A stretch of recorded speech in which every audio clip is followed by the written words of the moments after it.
Okay, so this is my iMac taken apart, and this is the guts. It had a bad hard drive, which I've replaced. The one that's in here is the new one, and I use the ifixit toolkit, which worked out very well. I put my screws in little glass jars here and labeled them with little pieces of paper so I get them back in the right place. And this is the broken hard drive. And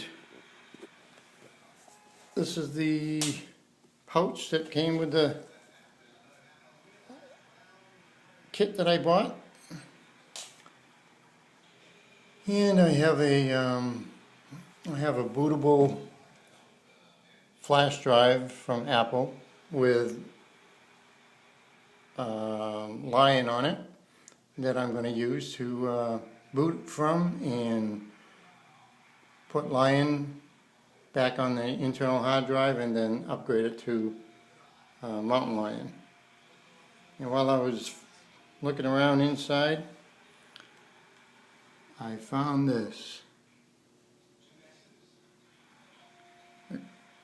A little bug in the computer.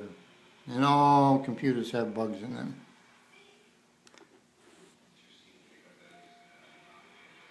So things worked out very well. I printed out the instructions after watching the video, and everything worked excellent.